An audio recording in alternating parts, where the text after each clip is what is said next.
to Backsliders. We're here today with our friend Jason Nguyen. Hi. Welcome to the couch. Well, thank you for having me. I almost said welcome to you guys. I was like, no, welcome. No, you can welcome us. This is my place. We'll accept it. I mean, you've been here twice. I've been here. This is my second time. We consistently feel the need to hear that we're welcome. You are both welcome. I'd like to belong. On this couch that is not mine. It is freshly cleaned, though, so you're welcome. It feels like it. Yeah, does it? You can feel cleanliness. This feels like a Bed Bath & Beyond thing where I would feel a couch and it's nice and I just want to hang out and I should be leaving. That's a great review. Will you leave that on Apple Podcasts? I will. Just talk about the couch. And anybody else listening should leave that review. Similar review. If you guys get the chance to come by, do the podcast, give the couch a little rub. A little love. This is exciting for us because we conned you into being our friend. That's not true. Starting last week. I feel like I conned you guys into being my friend. It was mutual conning. Yeah. Mutual assertive friendship seeking. Yeah. I was like, we were both in a little screening together. That's great. Sunset Comedy Series. That's how we met. And these guys won first place. And I was so bitter that I was like, I'm going to make my enemies my friends. You got to keep your enemies closer. I got second place. Yeah, that feels good. Yeah.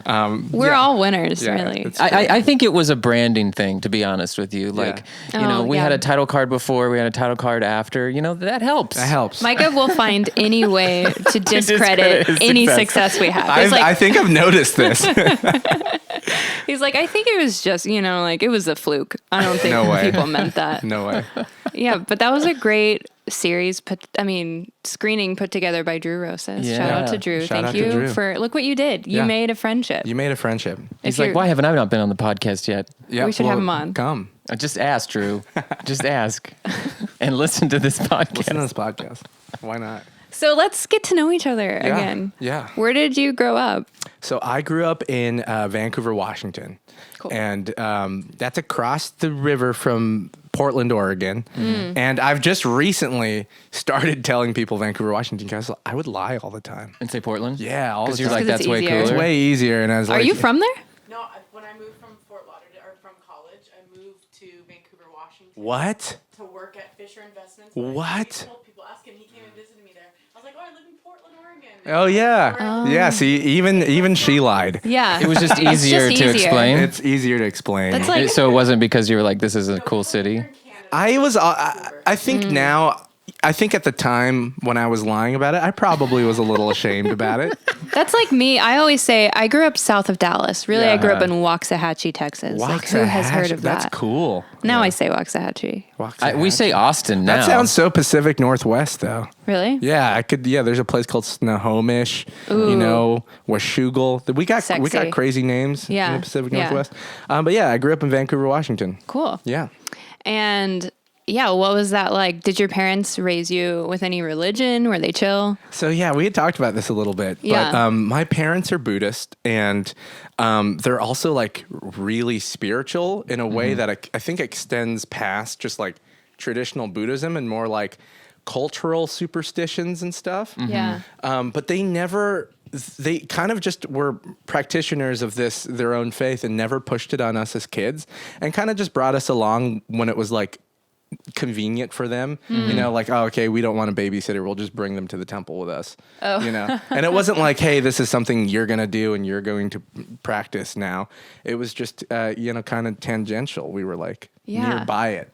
Was there like children's temple is it a temple? Yeah, it's a temple. I'd say I didn't realize it was a temple. I thought for the longest time when we were going to these temples that it was like I'm Vietnamese, so I thought it would be like a Vietnamese community space for like immigrant families to get to know each other. There were like bald dudes around, but I was like, so they're in a club. They were practicing monks. Yeah, they were practicing monks all over the place who would travel and go to different temples. And stuff. I'm interested. So are they like missionaries, like I'm trying to relate it to like a Christian.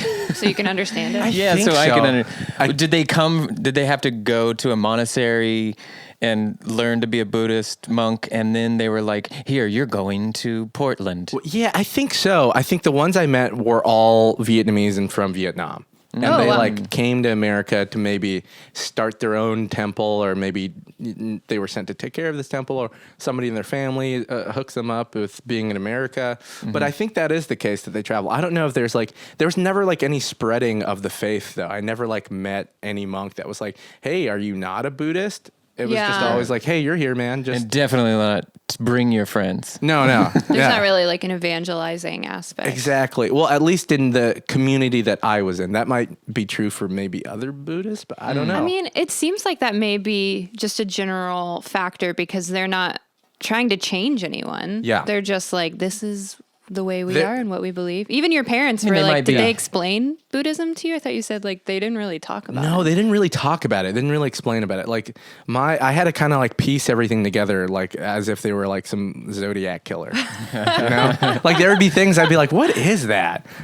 Like for example, I mean, you might be able to relate if you're, Asian American or you're an immigrant family. But we had a shrine in the house.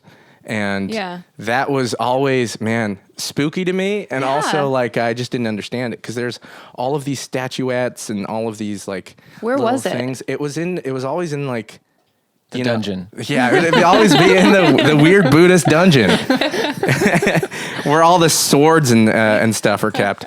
That makes sense. No, it was like...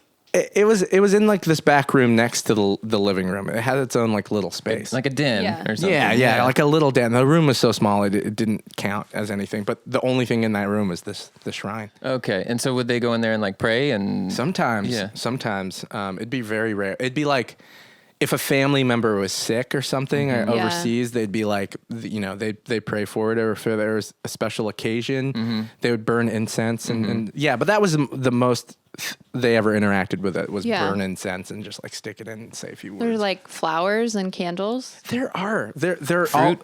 Fruit, dude. Yes, lots of fruit. Were you tempted to? Tempted to, but I felt like that was so dangerous. Yeah, because what would happen if you did? I was so scared of that shrine for like the most like growing up because they had fake candles, right? There's always fake candles, guys. Yeah, but they were red, and when I would walk that's downstairs, spooky. it just looked like this red. I don't know. Oh, so it was always on. Yeah, that's like the It's like the furnace thing- in Home Alone. I was just about to say that. Yeah. Yeah, In the dungeon. It felt like this weird, like you shall not pass this room, or else you'll get got by your ancestors. I don't know. Yeah. But That is scary.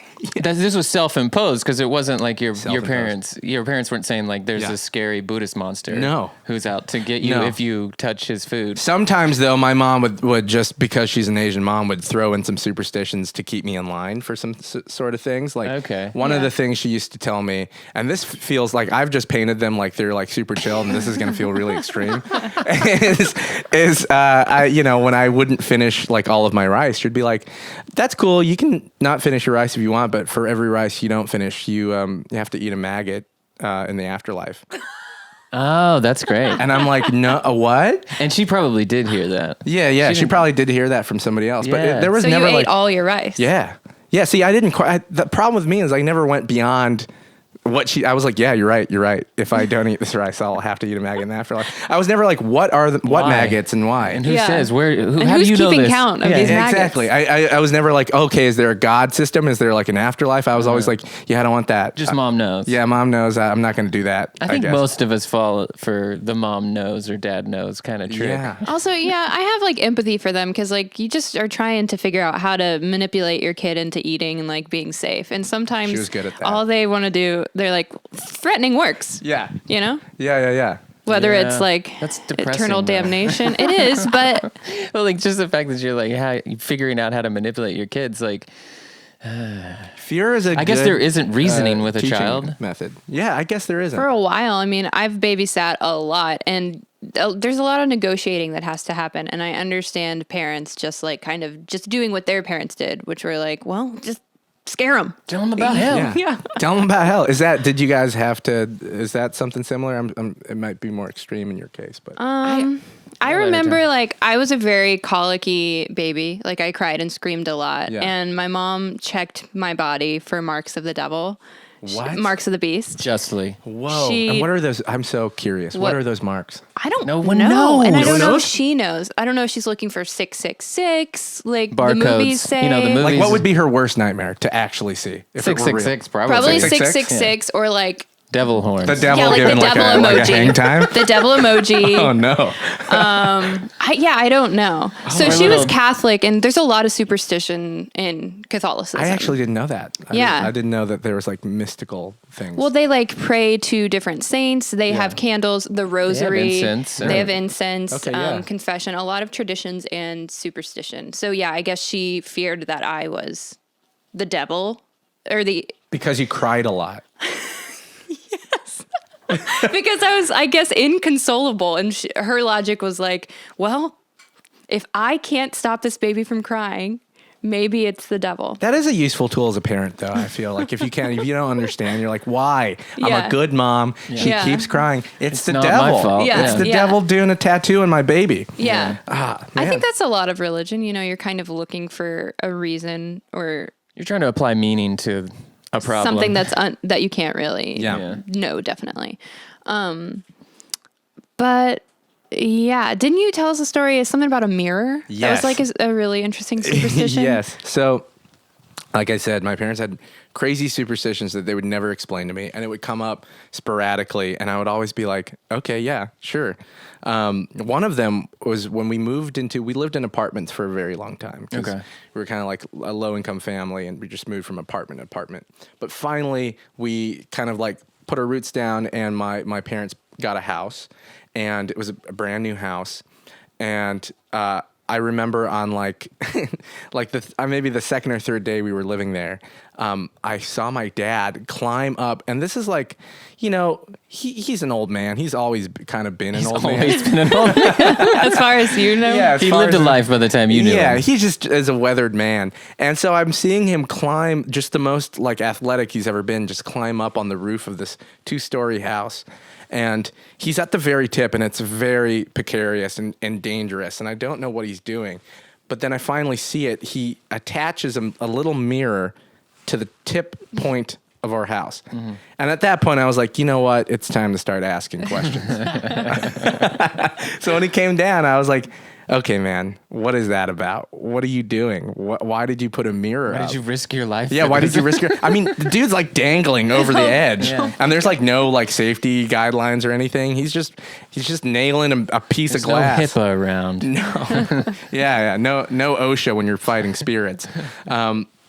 But I asked him what that was about, and he was very nonchalantly, very casually. He's like, out of breath. He's like, oh, yeah. It's, see, the point of our neighbor's house lines up with the point of our house, and that's really bad luck. You know, that's like a curse. So I'm just going to go ahead and reflect the curse back at that house. So they're just, they're going to have to deal with that. So if they figure out how to fight the curse, good on them, but we're safe.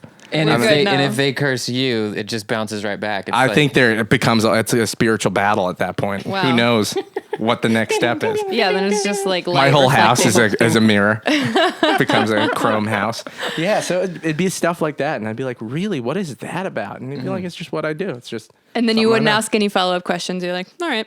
Will you do that one day? I'm gonna dig deep one day. Yeah, Yeah. I want to know now. You're going to buy a house specifically with a matching crest of the home so that you have to do that. Well, he clearly knew something I didn't, Yeah. So maybe I should. And he believed it like enough to put himself in danger. Yeah, he believed it. Yeah, to put himself in danger, and when he told me, it couldn't be more like somebody just getting through just work, just like Fact. yard work. Yeah. Yeah.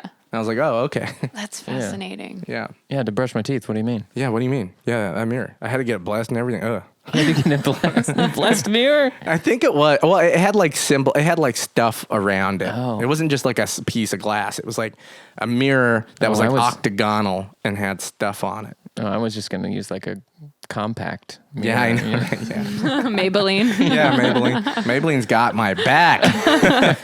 So growing up in your school and stuff, were you the only Buddhist? Did you have other friends? How was that? So yeah, that's a really good question, because when I grew up, I only knew, and I didn't know, like I was telling you guys, my only purview of spirituality and religion was what my parents were doing, which was having a shrine, burning incense, going to the temple sometimes, but not ever having that explained to me, I just thought like, that's just maybe what everybody does. Yeah. And I did not grow up with any knowledge of any other religions, just because I just didn't know that was something to know about.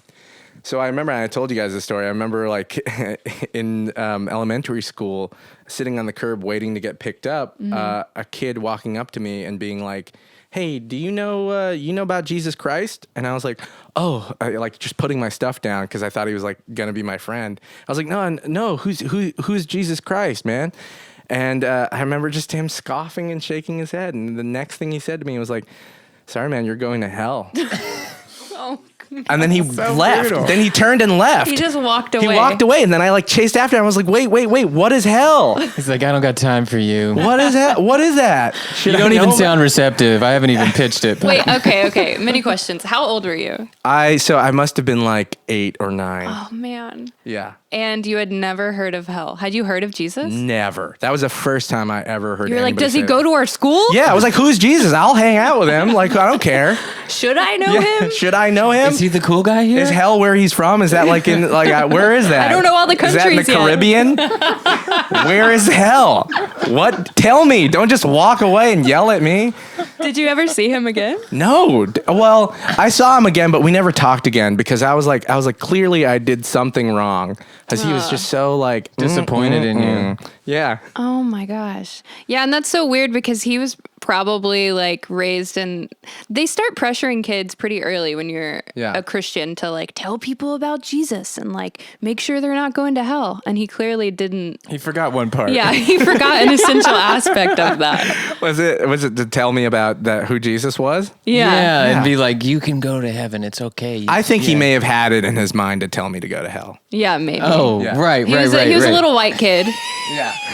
Maybe. I'm just working up to the part where I tell you you're going to hell. I already know. I'll go there. That's what I told him. He just wouldn't I'll go, tell me. I He swear. wouldn't tell me where it was. What was your school's like demographic situation? Like, were you one of the only Vietnamese kids? Yeah. Was it primarily white? Yeah, which is insane because I feel like every other Asian person I talked to, they're like, I grew up around a million other Asian people, and I was like, never did. Really? Yeah, it was really. Their families came to a community that. Yeah, it's interesting. There was a pretty large Vietnamese community that my parents would be associated with, but like it was like you go to like temple or like you go to these community events, but then like I never hung out with those kids after those events. Oh, yeah. Yeah. So in school, I was the only Vietnamese kid. Yeah. And if there was ever another Asian kid, he wouldn't talk to me. So What? I don't know.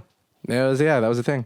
What would the kids do at Buddhist temple? Like, did you guys have like kids classes? Or? No, they just like run around and stuff. Yeah. Except for when there was like and I'm going to sound so insensitive because I should know this stuff, but when there's like a time where they're reading these mantras from a book. I don't know what the book is. I don't know That's what the book fine. is called. I don't either. And then it's like a long chant. It's like they all Yeah. read this stuff and there's like a cadence and a rhythm to it. It's very percussive and they're reading it and everybody's reading it. But like during that time, you can't mess around. You have to like sit still. Yeah, because that's the holy text. Yeah, maybe. I Sure. have no idea. Buddhist teachings, Or maybe. something that they hold with reverence. Yes. Yeah, that was serious time. Yeah. So if you, like, there wasn't a single kid that would, like, get out of line during that time? No. That was like very serious. So you'd have to like kneel, and if you didn't know how to read, you just have to just sit there. And that sucked for me because I was very active child. Yeah. Yeah. Did you guys celebrate holidays growing up? I thought you were about to say Hanukkah. We celebrate Hanukkah. Well, Hanukkah was the only thing we celebrated. Yeah. Really? We let it. No. Could you imagine? We love those candles. we love it. We love them.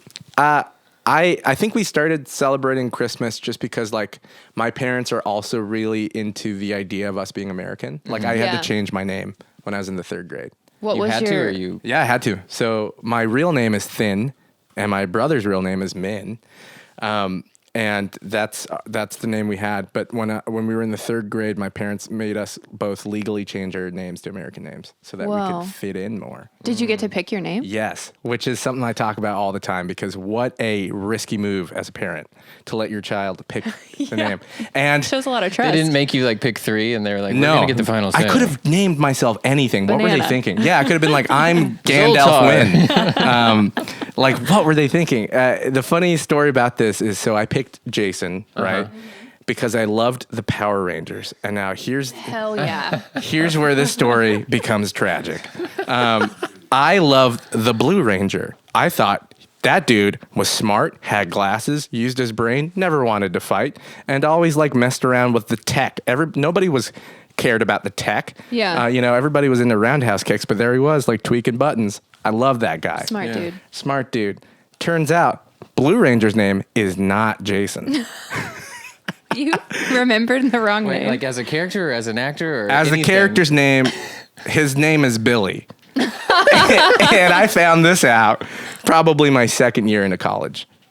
You never. Why did you think checked? it was Jason? Because the Red Ranger's name is Jason, and I hate that guy. Oh no. And so I named myself after Someone you hate. the wrong Ranger. And I did So you not know weren't a until super so fan, late. clearly. Yeah, I wasn't. But I've Do always you been that way. I'm subconsciously hate yourself? subconsciously, yeah, I think that has a big part You to play. feel like a Billy? You should have been Billy. I feel like Billy Wynn would have been a very different person. Yeah. Yeah. Billy is a very I have a cousin named Billy. Yeah. I think he goes by Bill now. Yeah. Be careful. Tread lightly. What are you about to say about Billy's? Yeah, but I don't know. I think Billy may have. Very youthful. And it's a Billy goat. People love Billy's. I think Do about Billy Billy's Bobs. Billy goats jumping around. That's what I think. I imagine Billy likes cowboy boots. That's Yeah. That's what I think. Yeah, it's a Yes. Billy Bob. Yeah. Yeah, that's a Billy. But that's the tragic name of how I named myself after the wrong Ranger. Hey, but I like your name, Jason. Yeah, I do. It suits you. I think so. Do you miss your original name? Do you ever like? No, because me and my brother call each other by Finn and Min all the time. Yeah. It's weird for me to call him by his American name, which is Ken. And it's weird for him to call me Jason. He named himself after his favorite science teacher. Little At goody school? two shoes, huh? Did Ken at school know that? Yeah. Did he tell him? Yeah. His favorite science teacher, shout out Ken Winkley. Gave him straight A's for the rest of the year. Yeah, no, they had a good bond. So he named himself after his science teacher. That's Wow. interesting. Yeah. So your parents and your siblings still call you Thin and Min, Yeah. and then it's just the world that calls you. Jason. Yeah, Jason Finn and is Ken. actually now my legal middle name. Okay. So that it shifted down. Because Yeah. you never had a middle name before. I had a middle name. It Oh. was it was Thin Hung Nguyen. So it's not a great tool for success with the bullies. With the bully. With the bullies, it's a lot of ammunition. And you changed your name in the second grade, Third grade. third grade. So did you get bullied beforehand I don't because of think your name? Well, I don't think it's like bullying because I wasn't like ever beat up for it. But bullying just, like, comes in mocked. different shapes and forms. That's true. She's like, I don't know how to say that. No, yeah, people be like, "Oh, thin mint," like weird Everyone things. loves Thin Mints. I know, but like when you're a kid, like if it has an insult energy to it, then you're gonna say it. Then it hurts. Yeah. Yeah. It gets annoying. Yeah, exactly. Words can hurt. Yeah. Yeah. His last name is Box. Box. Yeah. See, people are dicks. Yeah. Yeah. Yeah. People are dicks. I agree. Yeah. So I'm not a dick. are you? No, sometimes I'm a dick. Sometimes. Yeah. Nobody made fun of Micah. Oh, yeah. People call me Dyka. Whoa. I I mean that's horrible, but that's right on. That's right on the money. was laughing so hard. That is right on the money. If I were a bully, that's what I would say. Probably. It say. was my first introduction to public school as well. Really? Like 'Cause I you was were homeschooled homeschooled, until right? 8th grade. I show up at 8th grade, and I'm not gonna lie. Some of the girls were like, "Oh, new boy, ha ha ha," and all the guys were like, "Fuck that dude." Fuck you, Dyka. That's horrible. But weird. did you ever Kiwi. have kiwi? Yeah. Well, that's like sweet. That's not like Yeah, it is sweet. No, Yeah. but hated again, it, tone right? is everything. Yeah, you're right. Kiwi, like a fruit. Before people Like were a fruit. naming. like No. a delicious furry fruit. Yeah. like a dirty green fruit. That's great. Even your seeds are good. Kiwis are delicious, but I think for a while I hated them just based on the fact that people would call me Kiwi Yeah. sometimes. See, kids are mean, man. Yeah, kids are mean. It's I just still weird. liked Thin Mints, Oh, love no them. matter what, I mean, I yeah. haven't had All one in a very day. long time. all day. I wonder how Girl Scout cookie sales are doing right now during this. Good, because like Time. one came to my door, and how do you say no? She came to your door? Yeah, there's a Girl Coughing. Scout that came to mine to get coughing, and she was like, "Help!" I was like, "All right, whatever you need." But how do you say no to like a little Girl Scout with the wagon full of cookies? You're gonna be Yeah. like, Just say no. "Absolutely not, miss." Or you don't have any cash, and then you go. That's you go get usually cash. I think the new problem. Yeah. With like they were at our gym the other week and we wanted them, but it's like I don't have cash for you, I kid. felt so bad. Yeah. I like scrounged I like figured it out. I was like, I gotta get this girl $5. Gotta go to the ATM. And then I I don't felt have dollar bills just floating around. I me. don't either. I was like, I would like look under couches and stuff, and I was like, "Here's $5, I think." Yeah, And I got the cookies, but you know, that's a good deal. they're delicious. $5 a box. $5 a box. You pay for it in calories, really. You know, Yeah. So a were, lot. were you born in Vancouver? No, I was born in Vietnam. Really? Yeah. I came here when I was 2. Oh, So, okay. Yeah. Yeah. I was born in Vietnam. Was your brother born there, or was he born here? Yeah. We were both born there. So he was 10, I was 2. Wow. Yeah. And it was, I don't remember. I went back Yeah. one time and I was like so sick there. Really? Yeah. I like From food or water? from everything. I think I got the mumps down there. I don't If even know that's what a the thing. mumps I had are. some sort of Doesn't disease that I sound got. fun. It feels like your skin gets really bumpy. I think it's a throat situation. That's like some sort of strep. I don't know. I was just so sick and it was so hot and humid there and I had a fever that it felt like extra, like I was dying. Yeah. And I also got an infection because I got off. Everybody rides motorcycles there, like Honda dirt bikes Right, and right, stuff. And I didn't know that the tube, the muffler, The muzzle.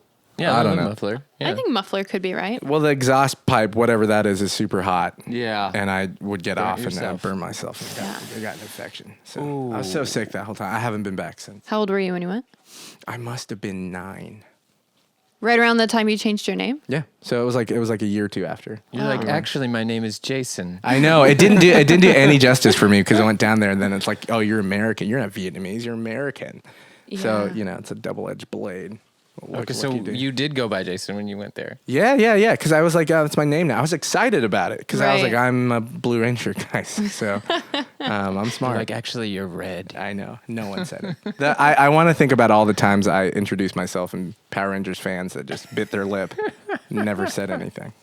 Did your parents talk with you guys a lot about their experience in Vietnam and like what they wanted for you as Americans? What was your experience? So yeah, my parents have a pretty gnarly, insane experience. I don't know. Should I talk about it? It's like a very depressing story. They had a tough time because of the war, and so a lot of like what their values are here is just like, hey, just survive, man, and don't do any crimes. Survive, and if you can like get a job that makes you money, do it. You know what's cool about them is they, I think, accidentally supported me and my brother for a life in the arts because we Wow. went to a middle through high school, so 6th through 12th school that was an arts magnet school. So all we did was just like arts all the time. Oh, that's killer. And and it was awesome. And I just think that like, and it was just close to our house. So I think Yeah. they accidentally were like, hey, both of their children are pursuing the arts, but they just want us to like survive and Yeah. make money.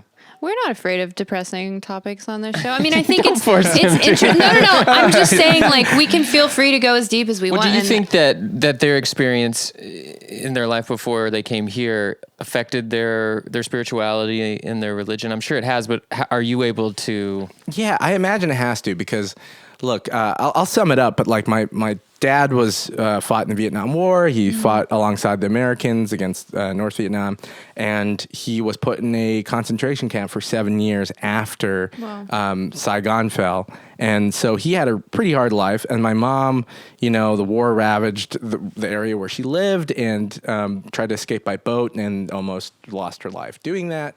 And so I think their collective experience of like, and this is a story that you could relate to if your parents had gone through any war anywhere. Right. But, the fact that they survived this insane calamity where they grew up and are now in a different country, I think most immigrant parents just want to survive. And my mom, Right. and there's no like mentality of climbing a ladder or like pursuing the American dream to the point where like you need to be super successful. You need to be, you need to be the owner of a business or something. They're happy that you're healthy. They're happy that I'm healthy. Like my mom has worked at a Goodwill for the last 30 years, and she's Feels great about it. she loves it. She's sure been a there's- manager. yeah. She doesn't want to retire ever. She just loves working at the same spot, and that's For just sure. her thing.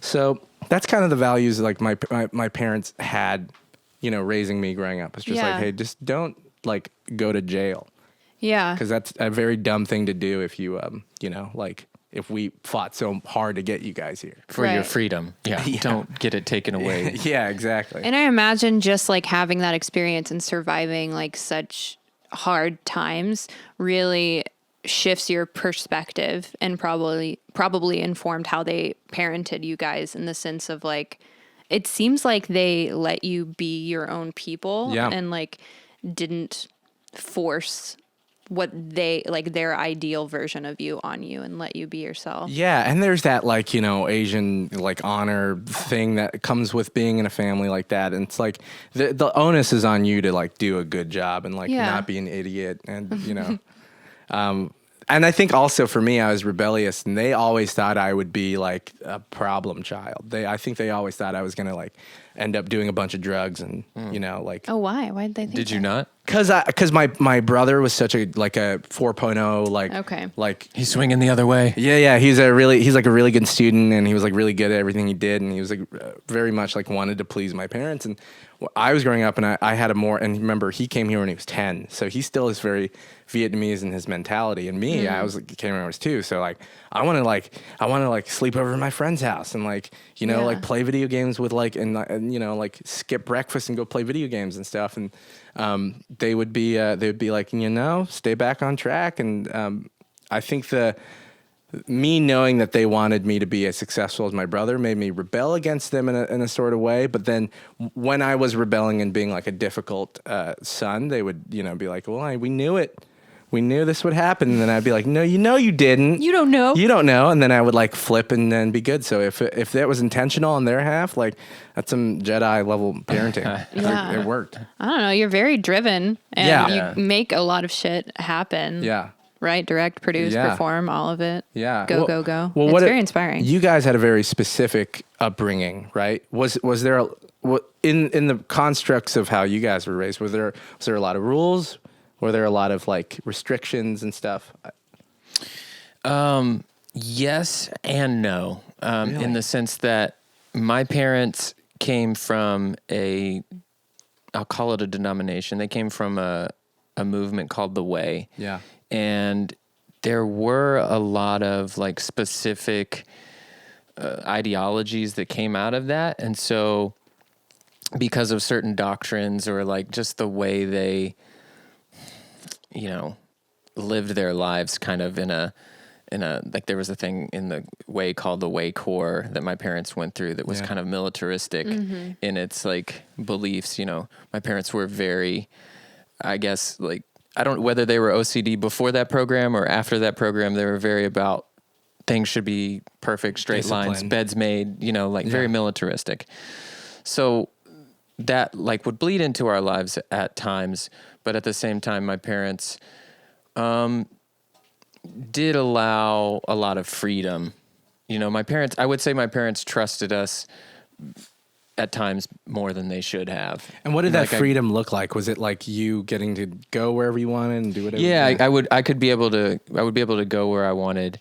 We lived 20 minutes from town, and so I would just go to school in the morning, and then at the end of school, like I could come home whenever I wanted. Yeah. I had a curfew, but it was always super easy for me to be like, "Hey, I'm staying longer." and you would like play in the woods. That's really Yeah. interesting because it seems like they came up with such a rigid, like level of discipline, especially in the religion and how they raised you, that it's kind of strange that they gave you so much freedom. It is. I think it might have been slightly different for my sister, but she also ran away a lot. Oh. She was older. And so maybe Yeah. because they were maybe more strict with her, probably because she was a little bit more outwardly rebellious and she was a little bit more she was a female, Yeah. and they were probably worried more about her. Women. And then they saw that Dangerous. she reacted in a way of running away. She actually like lived with another family for a year because Whoa. yeah, she like just didn't like them. Couldn't imagine that. That's crazy. Yeah, she lived in Virginia for like a year. How far away That's was wild. that from you From guys? Texas? I mean, so States. far. States. Whoa. Yeah. And so I think my parents maybe just were like, okay, let's chill out with the younger one. You know, I think it's common progression with parents is like they're really hands-on with the first one, and then the more they have, the less hands-on they get. Yeah. Yeah. So maybe I got a little bit of I also learned from my sister's mistakes where I didn't like throw it in their face, my rebellion. Yeah, I yeah, just yeah. like kept it on the DL, and That's they crazy. never really knew about it. That's flipped for me because they were looser with my brother because he was so self-imposed, disciplined and like, They're such a like, we good don't have to student. worry about him. Right. They're kind of like, hey, go sleep over at somebody's house. For Right. me, they were like, don't sleep over at somebody's house, Yeah. which I don't know. That's interesting. Like they thought you were just going to like play video games for too long. They thought two things would happen. There were only ever two scenarios in their head. Number one, I would railroad like heroin. And then somehow. How old were you when they were worried Just about middle school. Okay, yeah.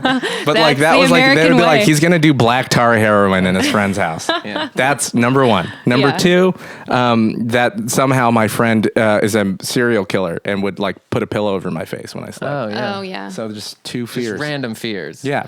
But maybe not so much random. I mean, maybe Worst case scenario. They lived a lot of worst case scenario life experience. But like for my brother, like maybe go do that. Yeah. Yeah, maybe.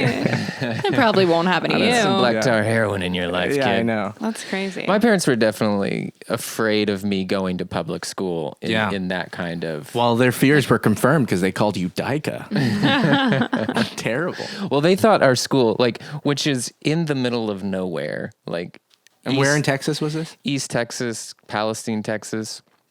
Okay. Everybody was afraid of Palestine. It was like the bigger school of like some smaller surrounding schools. They're all super rural country schools though. But because this school was a little bit more condensed, they were like, that's the school with the gangs. Yeah. There were zero gangs Yeah. at this school. I can like relate. these kids are like, why are our parents like Yeah. Freaking out. I went to an art school. My parents were afraid of gangs. Yeah. I'm like, what gang? The theater gang? the theater gang that I'll sing you They're to gonna death. perform the newsies. stop them. Snaps. My experience was kind of both because like my parents divorced when I was 4. And so I grew up primarily with my mom. I have 3 siblings, 2 older and a younger brother. And because we lived with my mom and she had to work like a full-time job, my siblings were looking after me. And so we kind of just like learned how to take care of ourselves. Also, my mom was bipolar. Oh, yeah. So she was very up and down and we would kind of have to like make sure we could handle our own shit. But what's interesting is that my mom didn't bring us to church that often, but when I was in high school, my friend brought me to a mega church and I loved it. And I loved the structure of it. And I went to church so much after that. Like for the rest of my high school years, it was like I needed some consistency and structure that I wasn't getting at home. And your friend brought you because I didn't know that. I thought that was like something that was part of your family, but your friend brought you. Yeah. Yeah. It was like a new friend at school. She also had like a single mom and she had joined this youth group and had gotten kind of like a mentor. This other high school girl who was a little older than us was like her mentor and it was so cool. And there's so many people there who would like learn your name. And like after I went to the first service, kids came to my house and left like Skittles and a thank you card for me going to service. And I was like, nobody has ever done this for me. And Skittles, I'm sold. yeah, I would have been. Skittles. Yeah. I fucking loved Skittles. Imagine if that kid walked up to me and went, "Do you know Jesus Christ?" and handed me Skittles. I would have been you all would in. be Yeah. a pastor. I'd right be now. a pastor right now. Jesus loves Skittles. He also loves you. I love Jesus. There you go. He just should have used Skittles. That's true. No, so I did have like a lot of freedom, but then I chose to go to church really, which kind of freaked my family out because we were very rare mass goers because we were Catholic. And then I was going to like a tongue speaking Pentecostal, like crazy, yeah. raise your hands And this was a church. different church than the mega church. No, it's the same. Same one. Okay, and forgive me, forgive my ignorance, but I No. know people go to church on Sundays. That I know. Can you go like every day? More? If you're like volunteering to be on a team, you can go pretty much. But it's not a like lot. it's not like up and going. There's and, usually like, a Wednesday There's like nights. a Wednesday night youth service. And then I, of course, was involved in the student leadership team. I mean, of course. So I would go to church on Sunday morning and Sunday night. And then I got on the worship team and production team. So we would rehearse and stuff a couple other nights. So I was there a And lot. there's probably some prayer meetings throughout the week. Yeah, as you could well go that pray. You could probably go there every day. But if all you wanted the to. so the doors are always open like that. The I think it cliche depends on of the church. of the wayward lost person who Yeah. walks into a church at any given I think hour. for probably Catholic churches and maybe other like long-standing denominations, that's true. But like Well, this- the mega church type churches, or like the churches that are meeting in strip malls, non-denominational charismatic churches, I think that might be up in the air whether or not their doors are always Our church open. was, but our church was also a school. So, I mean, it was literally always open. Right. But also, like, the area where we had service, you could probably find a way to be there if you wanted to be there. And you didn't go to that church school, No, I went to regular public school. right? Yeah. Did it feel like you were part did it give you a lot of pride that you were part of something that these other kids weren't? Oh, yeah. And they also, like, they kind of they made me feel special. Like, they told me that I was a leader and, Clearly. like, noticed. Were you not special? What? Were you not special? What does that mean? You does said that they mean, told you Micah? you were special, Micah, what does that mean? as if you weren't special. Well, I guess like who's really telling kids that, you know, you especially feel when you're in high special? school. Did Yeah. you feel- And it was like I needed that. I didn't have a dad around, and they're like, there's a dad in the sky and he loves you. I mean, that makes sense. Yeah. And he is there for you, and you're a leader, and you can change the world by believing in him and following him and doing the things we tell you to do. And I was like, I'm in. Yeah. And then it's like a complicated story how I got out of it. But yeah. Were you friends with any religious people? Yes. Yes. I was friends with a lot of religious people. Did you ever go to church with them? No. They never invited Never been you? to church? No, I went to church one time, and You burned. You guys are gonna love this. The first time I ever set foot in a church, it was to MC a friend of mine's wedding when I was like 18. Oh, perfect. Whoa. What And, kind of church? Man, You don't know. who knows? Maybe Catholic. It, But it's it beautiful. had some history going on. Yeah, it was Yeah. beautiful, but like, could you imagine the first time in a church and there's like a giant like bleeding Jesus, and I'm like, Oh, okay, there was it's a the bleeding Jesus church. father-daughter dance. Get down. Yeah. So that was the first time I was ever in a church. But I had a Korean friend who was very Christian, and a lot of Korean people are Christian, and that is like a very deep, big community. But I never went with him, and I just knew his parents were religious. And my other friend was Bosnian and Muslim, so he would Oh, interesting. he would pray and roll out the rug when it was like time to pray, and I always stood by and watched, and I was like, this is cool. You would just watch them? Yeah. Yeah. He would like interrupt what we were doing. What religion? He was Muslim. Muslim. Okay, yeah. So like we would be like I don't know, like we'd be like jamming, playing music, right? Like playing guitar, and he'd be like, "Oh my god, now it's time to pray."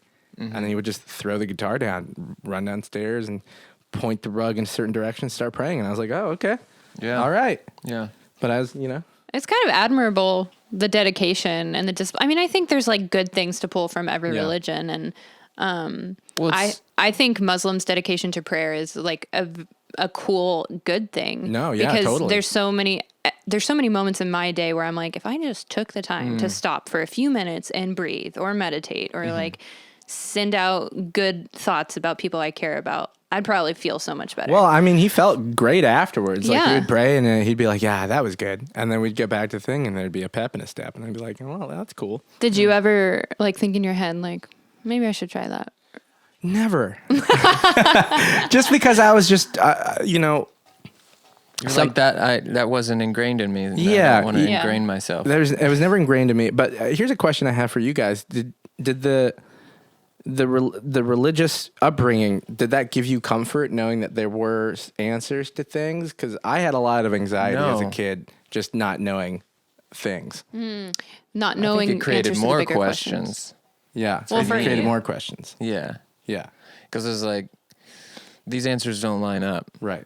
So I know you're not telling me Everything. something. Right. They're holding something back. But they weren't. They just didn't know Didn't know. anything else Right. to say. But also your dad was a pastor. So I feel like there's more of an inclination to like question. You got to see behind the curtain that your dad was a pastor. Pastors aren't human. You ask him questions, he didn't have all the answers. For me, like when I went to the mega church and I became like fully indoctrinated and like dedicated to this belief system, it did give me a sense of comfort because I didn't have any certainty in my life. And people were like, here's certainty and here's like a class that proves that like we have the right answers. And I was like, cool, needed this.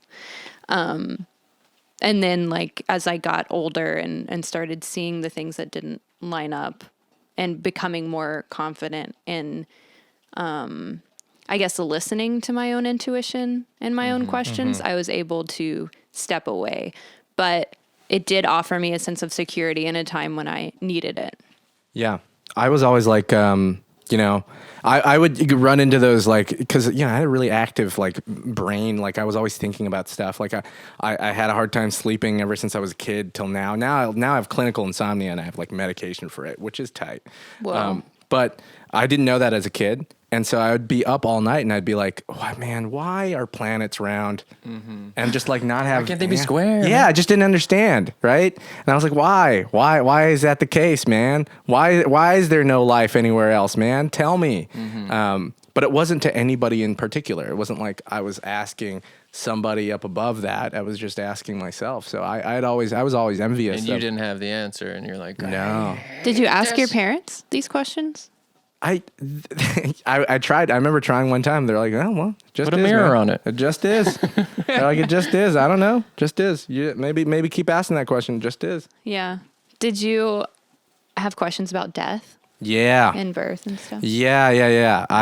What is the Buddhist response? Well, there's the wheel of life, right? And reincarnation's like a big deal in Buddhism, right? That your karmic value, that you're here to become enlightened if you want to be. And that process might take many lifetimes. I like all of that. That's cool. And that's cool stuff. But like, I didn't know any of that really. That's stuff that like I followed back up and learned about now. But, as a kid, I didn't know any of that. And I think that what would freak me out the most is thinking about death in the way where, and I still do this now, where I'll have like a flash forward of like, oh, yeah, I'm going to die someday. And that freaks me out. And then I'm like out of the moment that thought creeps into my mind, then I'm like, well, why am I in my body? Like, why am I looking out of my own eyes? Why? Same. I'm going to die. Like, I'm going to die someday. That sucks. And that thought will come when I'm like the most content, which is weird, right? I still do that. I now. relate. I remember being in bed and I'll be like, I love my cat. I love my girlfriend. I'm going to die someday. Yes, I do the same thing. Sometimes Yeah. when I'm feeling the most grateful, I'm like, it's all going to end and I don't know when. I'm going to die. I'm going to die someday. That's just a fact. And that freaks me out, man. I don't know. So what do you do with that? Like, where are you now? How do you soothe your anxiety? What do you think of spirituality or? I wish I had like a healthy answer, like a healthy, like Hey, don't we all? I've never heard one. I don't. When those thoughts come out, I get so freaked out that I have to like distract myself. And so I haven't really like sat down and like put on the gloves and got in the ring with these thoughts.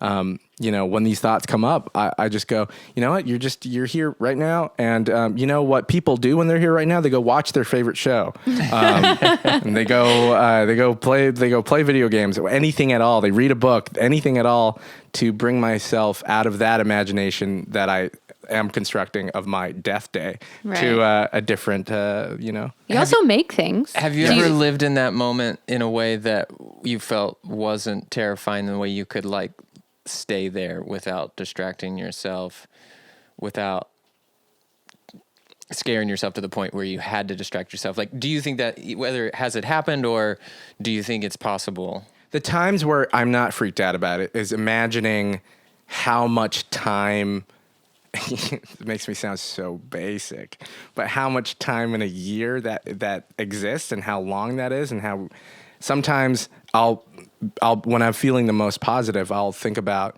the moments that scare me about the day I'm gonna die. And then I'll be like, well, there's so much time between now and when I'm an old man. And there's so much to achieve from now and then that I get excited about what's next, what tomorrow is going to bring. Mm-hmm. And that's when I feel okay with it. But if I just sit there and I start just beaming in on what it's going to be like when I draw my last breath, well, that's no good. And I can't hang out in that. It's hard to feel sane when you're thinking about that. Yeah. Or exist and like get things done. Yeah. I don't think about it all the time. It's just like sometimes when you're the happiest that you felt, your brain checks you, just to keep you humble, I guess. I don't know. Yeah, there's a term for that, right? What? The fuckery? Is it the fucking? No. The fucking? Like that's what's happening then. Upper limiting. Oh, upper limiting. But also the fucking. I saw I don't know if it was a meme or some art by a cartoonist, but it was like a picture of someone like sitting contently, and it's like, oh no, nothing bad is happening right now, which means that something bad is going to be happening in the near future when I don't know about it. And it's like, the fucking. Just the thought of like anything going wrong in a moment when actually nothing is wrong. Just that looming thought that ruins the present moment. Yeah. And it might be because we're creative people and we spend so much time imagining that it is so much easier to imagine bad things when your brain takes you there, I think. How do you feel? Do I know you have it, Micah. Do I what? You're asking him if he has anxiety? Well, no, it's not just anxiety, but do you imagine your death day? I don't know. You see, it seems like to me you're cooler with it than I am. At times I am. At times I'm not. I think right now I'm less than I was maybe a year ago. But because they're you were definitely close to it? Maybe because I was close to it, and maybe because I just felt like. Were you close to dying at some point? No, my dad died. Oh yeah, and so I was with him through that journey for it was a 2-year journey, and I knew that he wasn't. He would say that he wasn't afraid. Yeah, and he felt comfortable with what his spirit was going to do. After, he would say that he's here right now and that if I sat still and wanted to speak to him, I could, which is very not Christian, actually. Is it? It's not. No, I mean, I think that there's maybe some double thought on that, actually, in the Christian community. A lot of people think that when you die, you go to heaven. My parents definitely raised me that when you die, you're asleep until Christ comes back, and then he raises you raises your spirit to take you to heaven. I've never heard that. Because, there's a scripture that says the dead in Christ shall rise. So if the dead in Christ shall rise when Jesus comes back, then what are they doing until then? So my parents' explanation in the ministry that they were from was that they were sleeping there. Their spirits were sleeping. Were they against cremation then? No, my dad was cremated. But oh, wow. He also didn't die having that same belief of his spirit. Right. My dad probably ended up more along the lines of a Buddhist belief of spirit and afterlife. Other than he didn't buy into reincarnation at all. Yeah, I think that he couldn't separate. He couldn't imagine that he was somebody before. Yeah, and that he would be somebody in the future, and not have memory. I think his belief was still definitely tied to. I need to believe that wherever I end up, I will have a memory. Yeah. And I think that's the biggest challenge we all have is we want to go somewhere where we see grandma again. Yeah. And she recognizes you and you recognize her. Yeah. As opposed to this idea where maybe we're just a part of this energy source that just feels freaking fantastic. Yeah. And individuality doesn't matter. Yeah. Do you believe in reincarnation? Look, here's what I have. Okay. Here's the thing. If there's one thing that I think I understand that I believe, because this has taken me a very long time to just even process these thoughts. But what I believe is that if there's one thing that is the closest thing to we have to confronting any sort of mysticism or spiritualism, it's our consciousness. We can't explain that. We can't. You can explain pretty much everything. And I love science. So you can explain like the Big Bang and stuff, and like I believe that that's possible for there to be something out of nothing. That's fine. That's still scientific to me. But when we talk about our consciousness and like what makes us who we are and the juice that goes into that, there really isn't a good explanation for that. And so Right. that energy has to exist somewhere beyond the grave. I don't know. And like, where were we before we just Yeah. got here? Like, why are we so flushed out as people, even with all of our complications and what makes us who we are? Like, but why do you feel some type of way about yourself, and why do we start constructing religions and believing in that? But like, what is the thing that is up there, and that may be unexplainable for good, like forever? Yeah. So you're comfortable with like not knowing, not being able to define what that is, but being like, there's a mystery there. How Yes. is consciousness scientifically defined? Because I'm wondering, like, do germs have consciousness? There's a You know what I mean? I'm Like- sure there's like a good scientific answer, but like I don't know. I just feel like scientists talk about consciousness as like a collection of your memory and what you've imprinted that is working in tandem with like your motor skills, and who knows? Like I don't know. Right. I'm not a scientist. Right. Okay. I am. You're not Billy. I'm not Billy. That Billy would freaking know that Billy, answer. the Bill Nye science guy.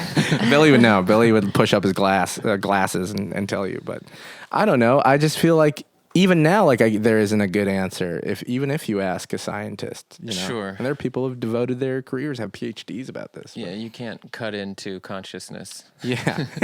You can't dig in. I got it. I gotta know what it is, baby. So until like somebody comes up with like a good explanation for that, I think a little part of me is believes that is to be unanswered, and is that spiritualism? Kind of. I mean, I think it's a. I mean, I I don't know. Well, think that it takes first of all, faith. we're not the judges. No, we're not the We judges. can't pass or fail you. I didn't want that though. You pass. I think Okay, you're leaving room for the unknown. Yeah. And I think sometimes maybe scientists or the scientific community is framed in a way that they don't leave room for the unknown, when exactly that's their existence. Like they search for answers to the unknown. Yeah. And I think maybe some people say, like, if we don't know it, then it doesn't exist. Yeah. I choose not to, like, why would I know something that we don't know? I think if there's anything that I could subscribe to, it is the thing in Buddhism where the thing I like about the whole reincarnation thing is like, you don't know anything, and you're never gonna. You can be as smart as you want to be, learn as much, but it's gonna take many lifetimes or whatever to reach that nirvana that you're looking for. And I think that's kind of true in the only sense that I subscribe to is that we do not know anything about shit forever. And you just got to be okay with that. Yeah. I think that's faith right there in Yeah. in a weird way. Yeah, I think you're right. Yeah. But I think for each of us personally, well, maybe more for me because I did have a more religious phase. Like getting to that point was a real journey because there was such a comfort in being like, no, I have the answer. This makes me feel safe. And I feel like it helped my anxiety at a time because I needed to like know for sure like where I was going and how to be a good person and like what to look to for morality and purpose. But without that, like an openness and an uncertainty can feel very scary. Yeah.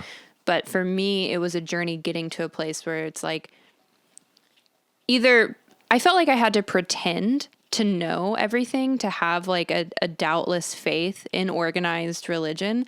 I felt like that was what was being asked of me, to have a faith without questions. And that wasn't me being my true self. And so to get to that place where asking questions and being comfortable with the unknown took a lot of like therapy and a lot of experimenting with psychedelics and doing yoga and like Black tar, heroin. Yes, exactly what your parents were fearful of. No, because I think a lot of people need certainty because the world is scary and there's so many unknowns, so much uncertainty that if somebody says they have the answers, there can be such a comfort in that. Yeah, I see. I'm not against that at all. I think that like if you are anxious and you are scared and you find a community that assuades those fears, that's cool. But if that community starts, making you hate a certain type of person, judging, that's no good. Yeah. Yeah. Well, assuading those fears or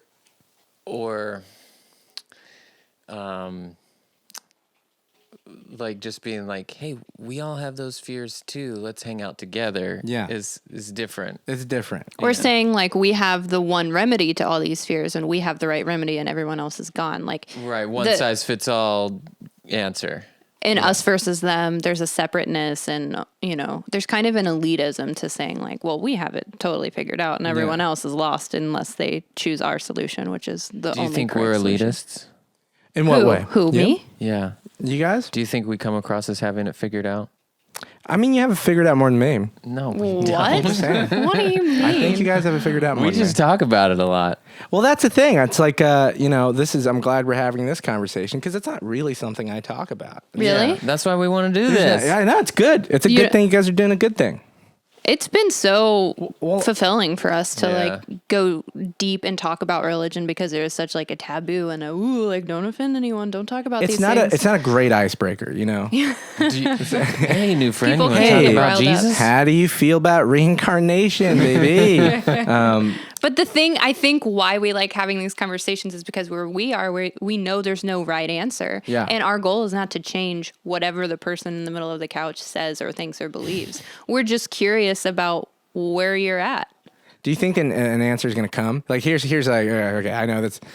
I don't believe that, but here's a situation for you guys. Okay. How Galileo thought that the world revolved around the sun and stuff. Well, or was he the guy who busted that open? I don't know. I don't know about Galileo. I really don't know Here's that the much. thing. Well, yeah. Let me rephrase this. Right now you're just sounding I'm smart. bad at history. No. You know how like people thought that the Earth, that the sun, We were the center of the earth. yeah, we were the center of the universe, and the sun rotated Yeah, around us, yeah, and yeah. then that was like busted wide open, Yeah. and now they're like, well, we were wrong, and that at the time, could you imagine way back then, hundreds of years ago, to even thinking about the universe in that sense, and then Yeah. like somebody just like cracking that nut, that must have felt like some universal truth that was revealed to Yes, them, right? yes. Is that gonna happen? Do you feel like that I could do happen feel again? like that's going to happen with spirituality on a world level. Yes. What could that maybe look like? What do you mean? What do you think? What are you saying?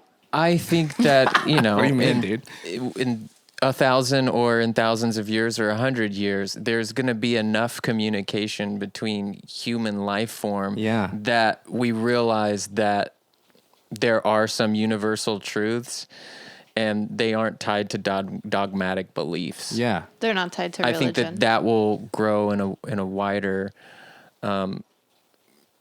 funnel of a connection to if there's a creator of the universe. Yeah, I or just the meaning imagine of life. all the time taking somebody from like the 1800s, right? Yeah. And then like putting them in front of like the Hubble telescope and just being like, look, dude, that's a galaxy that's Yeah. like far from our galaxy. How do Yeah. you feel about that? That would probably explode their minds. Yes. Like what's going to happen next? Like they were separate from the information. Yeah. And I feel like the reason we have a bunch of denominations and a bunch of religions in the world is because we were separated from communication. We were separate, like we live in the internet age Yeah. where that boundary is being knocked down more and more every single day. Yeah. And I think the more and more that happens, the more and more we will realize like, oh, I am not as separate as I thought I was. yeah. I can definitely see what you're saying there. And I think that kind of already is happening because for the first time in our country specifically, America is experiencing a wave of people leaving organized religion. For the first time, people who are unaffiliated outnumber people who are involved in organized religion.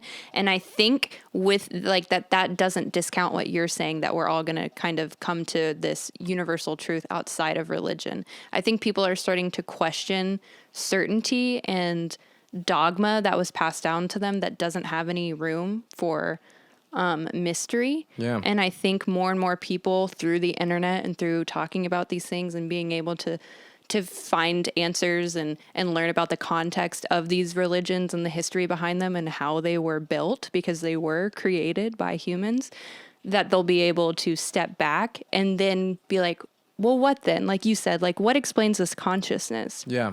outside of people explaining it. And I think that's just an openness to the mystery. We talked about this on an earlier podcast. I heard Rainn Wilson on a podcast talking Soul about Pancake. how Shout out Soul Pancake. shout out Soul Pancake. Will you please shout out Dwight. sponsor us? Sponsor me, Dwight. Because he was raised Baha'i, but What is that? It's kind of a multi-religion religion. yeah, Okay. they like take all the Conglomerate. messages of love from Okay. religion, but he I guess in his memoir says that he actually didn't grow up in a very loving family, but they were apparently members of this most loving religion, so it didn't really sit right with him, so he had to go on his own adult exploration of like, okay, well, if I'm still curious about spirituality, how do I figure out what I want to believe? And what he most connected with was the Native American word for God. I don't remember the Native American word, but it means mystery. And he's like, oh, that sits right. Not somebody defining it and saying like, this is the name of God and this is His rules. his rules and this is how you avoid his judgment and this is how to please him, but just mystery.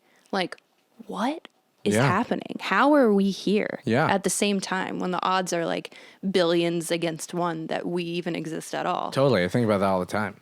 And like, how does this universe work so perfectly?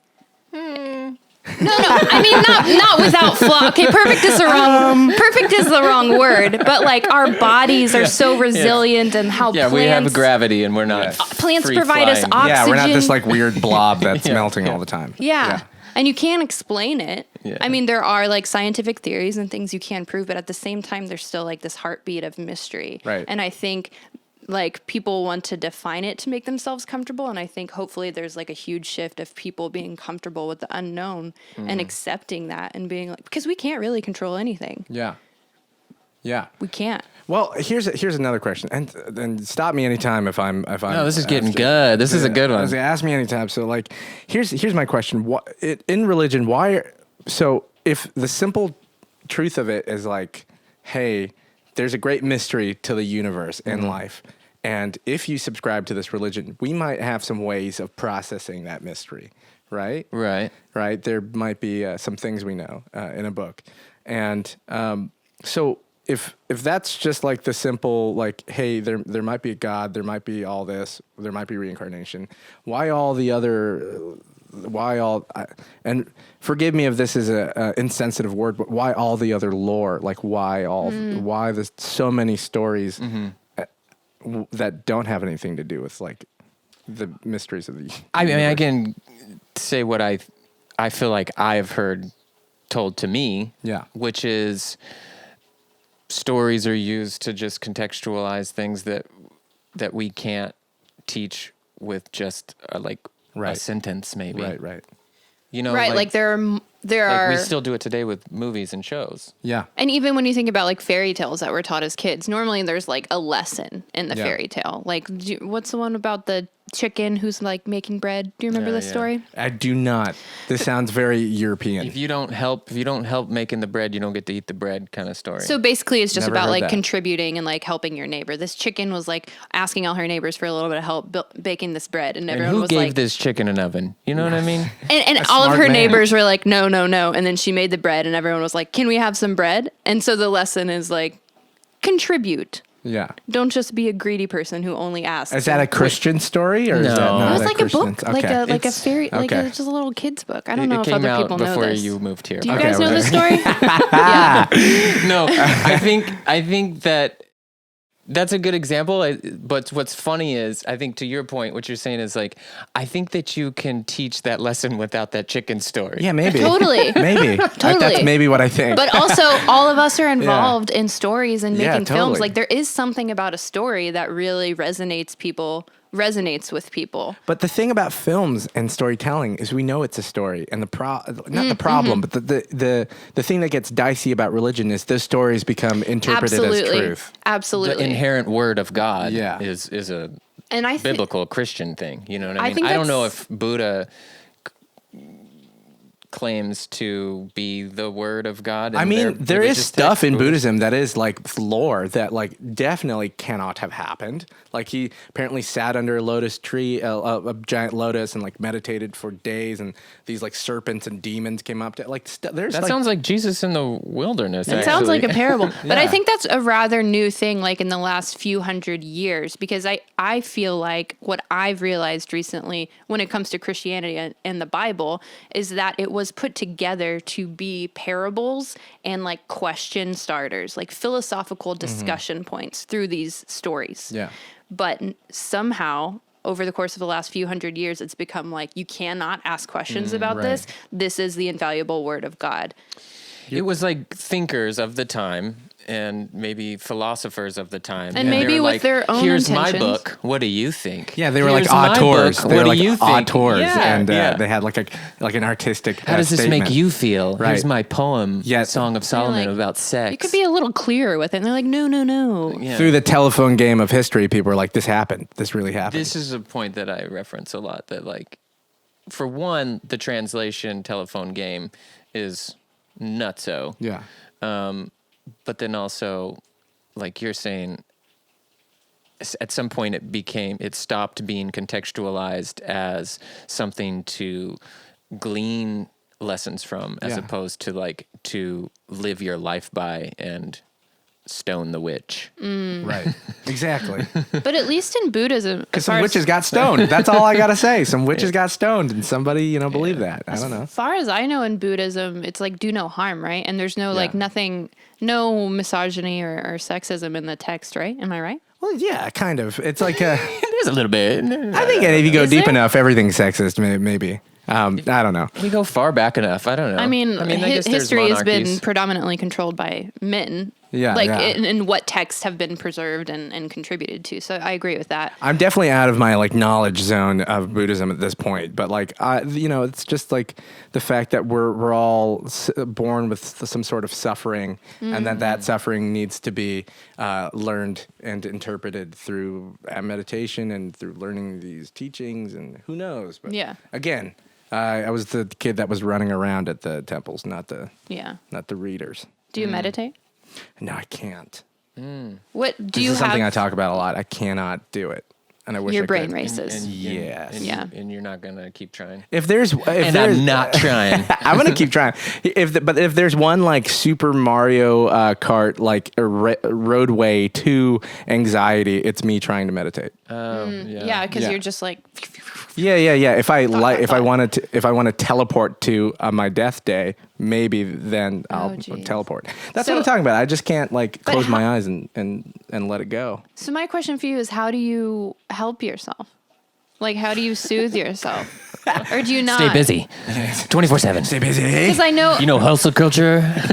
Jason also has a podcast. It's I do. called Stay Positive. Stay Positive, where Yeah. you talk to people about like Positivity and mental health. health. right? Yeah. So have you taken anything from those conversations, or do you have like a self-care practice that helps you? So I try. The biggest thing I talk about is that I don't know. When I talk about positivity, I come at it from an angle that I don't know anything about it. Not that I'm not a positive person. I just don't know the tricks and the things people have learned over time to be more positive.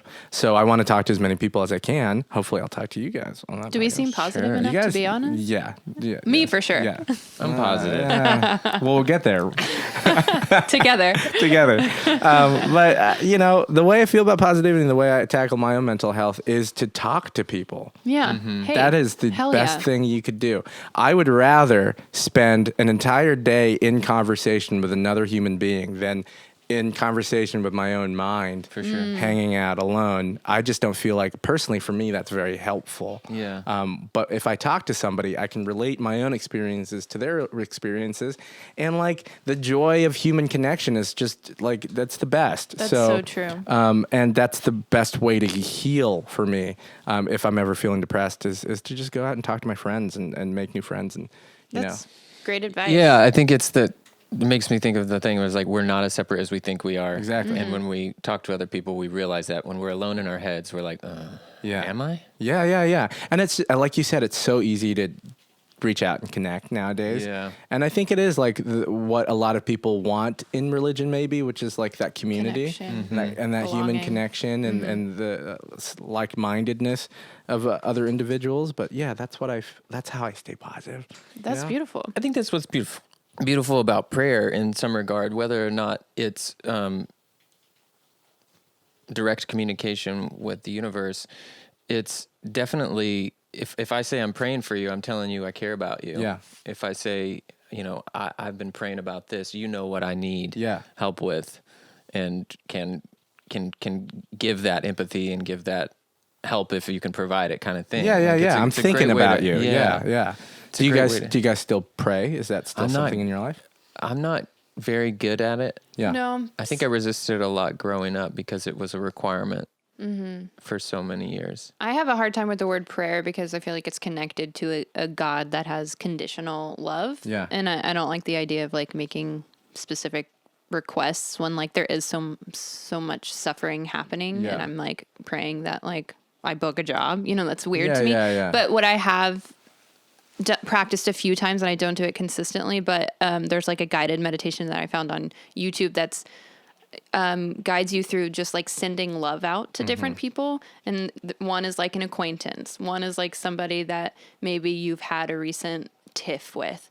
And one is someone that you know and love that really needs something right now. And I really like that. Just like thinking about that person, sending love and like good things out to them.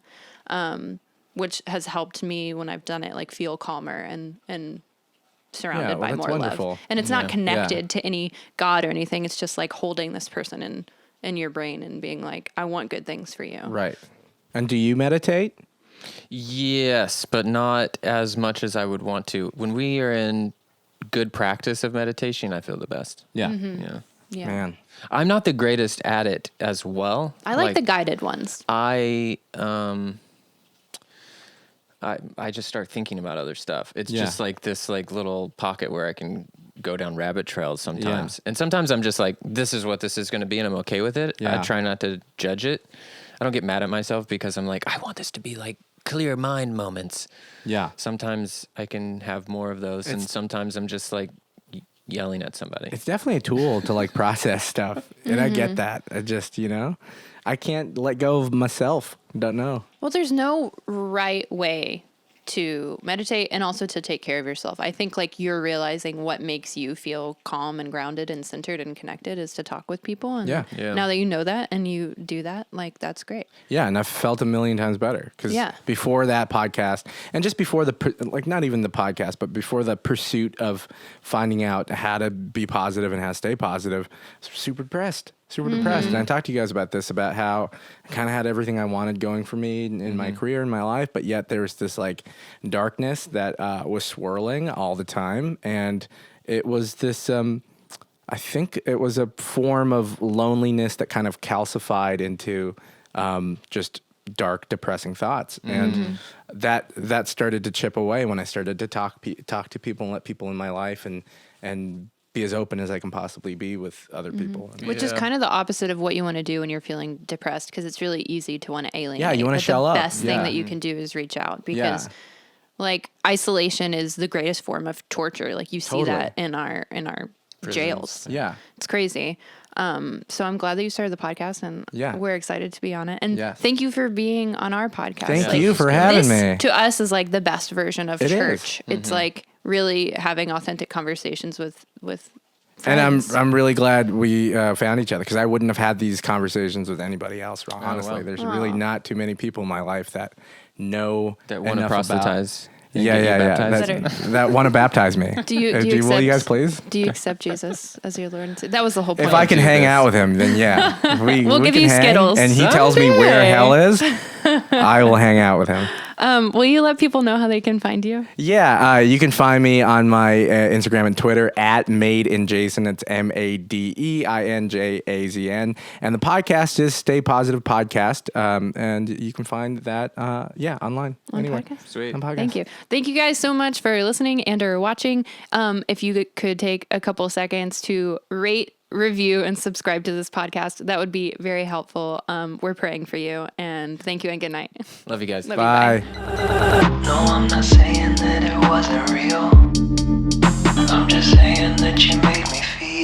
bad. Don't try making me a better deal. I'm done with you and I'm fine with that, and that's that.